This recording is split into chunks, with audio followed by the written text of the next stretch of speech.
Europeans requested an urgent phone call with American President Donald Trump. European leaders and Ukrainian President Volodymyr Zelensky will hold a phone conversation with United States President Donald Trump on Wednesday, 2 days before his meeting with the Kremlin dictator in Alaska. European leaders are pushing their plan for Ukraine and insist that international borders cannot be changed by force. But now the White House is openly stating that they still insist Ukraine will simply have to give up part of its territory to the Russians. They remain steadfast in this. That's why there is now a clear split between the positions of the United States and Europe, and this plays into Putin's hands. Meanwhile, the Europeans are demanding that Trump keep his own promises and threats, and European leaders are urging Washington to tighten sanctions against Moscow. In order to have an impact, Ukraine will be forced to influence the Russians.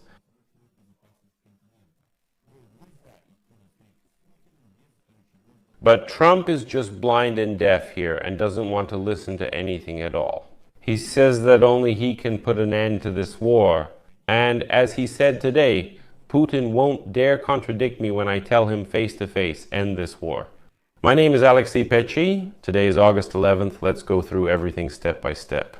But before we start, I ask you to subscribe to this channel, like the video, leave any comment, and be sure to subscribe to my Telegram channel, Pechi News. The link to it is in the description of this video. So, let me remind you that recently the Prime Minister of Poland, Donald Tusk, stated that the United States promised to consult with its European partners before the meeting between American President Donald Trump and the Russian dictator Vladimir Putin this Friday. And Tusk added that the importance of preserving Ukraine's territorial integrity is not only a matter of solidarity with our neighbor, but also a matter of our own Polish security. Tusk said that he has many fears and many hopes regarding the meeting between Trump and Poland. He stated that some parts of Putin's proposal regarding the territories seem one-sided, and it's not hard to understand why this is unacceptable for Ukraine.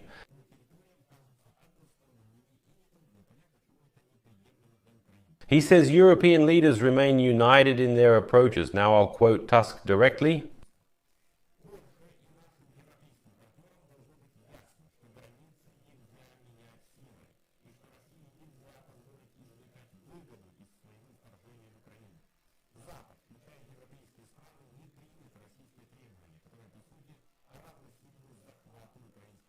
Tusk also warned Russia against the idea that it can challenge the borders of other countries with impunity.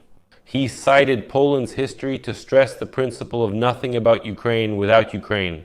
Quote, history knows. And Poland often became a victim of this, that when great powers made decisions about other countries without those countries participating in the negotiations, the consequences were serious. By the way, that's a reference to World War II. Well, there you go. Bloomberg sources report that European leaders and Ukrainian President Volodymyr Zelensky will have a phone call with United States President Donald Trump on Wednesday, 2 days before his meeting with the Kremlin dictator in Alaska. United States Vice President J.D. Vance will also take part in this call. The conversation will include German Chancellor Friedrich Merz, French President Emmanuel Macron, United Kingdom Prime Minister Keir Starmer, the heads of government of Italy, Poland and Finland, and of course, Ukrainian President Volodymyr Zelensky. And so, according to the source, the negotiations will consider further options for putting pressure on Russia, as well as preparations for possible peace talks and related issues of territorial claims and security. And here, let me remind you that European leaders are promoting their plan for Ukraine ahead of the Trump-Putin meeting and insist that international borders cannot be changed by force. As the Times writes, Trump had previously made it clear that the deal would involve Ukraine making territorial concessions. At the same time, late on Saturday evening, 7 European leaders stated in a joint declaration that the path to peace in Ukraine cannot be decided without Ukraine. They insist that any agreement must include security guarantees that will allow Kyiv to protect its sovereignty and territorial integrity.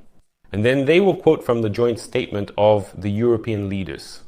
We share the conviction that a diplomatic solution must protect the vital security interests of Ukraine and Europe. Ukraine has the right to freely choose its own destiny. Meaningful negotiations can only take place in the context of a ceasefire or a reduction in military actions. We remain committed to the principle that international borders should not be changed by force. The current line of contact should be the starting point for negotiations. Leaders of the United Kingdom, France, Germany, Poland, Italy, Finland, and the European Commission signed such a statement. At the same time, it is worth noting that on August 9, United States Vice President J.D. Vance presented Trump's summit plan to senior Europeans at a meeting with David Lammy. David Lammy is the Foreign Secretary of the United Kingdom. At the negotiations were Jonathan Powell, United Kingdom National Security Advisor, Andrei Yermak, head of the Office of the President of Ukraine, and Rustam Umerov, Secretary of Ukraine's National Security and Defense Council. After that, the Europeans published their statement. According to the Wall Street Journal, European officials put forward alternative proposals, including the idea that any territorial concessions by Kiev should be backed by strong security guarantees, including possible NATO membership. But here's an interesting point. In the statement by European leaders, which was published just a few hours later, NATO is no longer mentioned. So, this issue was discussed, but it's not in the final statement. In addition, according to the statement, Russia must also agree to a ceasefire before any other steps are taken. And that territory can only be exchanged on a mutual basis.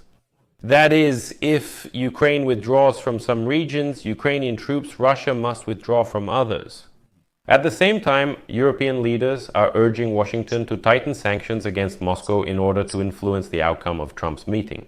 And on the eve of the Trump-Putin talks in Alaska, European countries are rushing to form a united front regarding the format and content of the meeting, since it could become a turning point in Russian aggression. And as Friedrich Merz, the Chancellor of Germany, stated, here is his quote, "Putin acts only under pressure. Military pressure is clearly weak, and United States sanctions haven't been enforced yet. If they were applied, it would have a significant impact on the Russian economy. I strongly urge the President of the United States to finally do this. The meeting in Alaska should bring tangible results. This could be increased pressure on the aggressor country, or for Russia to realize on its own that this war cannot go on any longer. European officials are now insisting that any future ceasefire agreement must be accompanied by strict sanctions in the event of any violations by Russia. This is necessary to ensure that the aggressor country cannot gain economic benefits from peace before a possible resumption of the war. And now, while Trump is ready to make concessions to the Russian dictator and murderer Putin, Europe is considering frozen Russian assets as a means of leverage. Right now, Brussels is discussing the idea of finally using these frozen Russian assets to finance Ukraine. The representative of the European Union also added that it is extremely important for Ukraine to receive effective security guarantees. And the most reliable guarantee would be a decision to remove any restrictions on the armed forces of Ukraine and on support for Ukraine from third countries. European leaders are also worried about the proposal announced by the United States President for a territorial exchange between Ukraine and Russia. They fear that this will simply force Ukraine to give up its territories to the aggressor. And now NATO Secretary General Mark Rutte even noted that it would be good if Trump understood that the meeting between Trump and Putin, scheduled for Friday, August 15 in Alaska, is not the end of the negotiations. It's just a kind of test of the Russian dictator's seriousness of intentions. Like, okay, they've already agreed to meet. Just look at him, just assess how adequate he is. I emphasize how adequate he is, how capable he is of negotiating, how much he understands the reality of what's happening, and whether he's even trying to deceive the American president. Meanwhile, Putin's special representative for economic cooperation, Kirill Dmitriev, says that despite Europe's disagreement, a meeting between Putin and Trump in Alaska will bring peace. Quote, neoconservatives and other warmongers will not be smiling. August 15, 2025.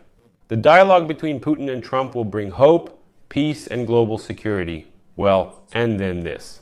Dmitriev posted on social network X, hinting at the symbolic meaning of the meeting being held in Alaska. He said, this territory historically links Russia and the United States.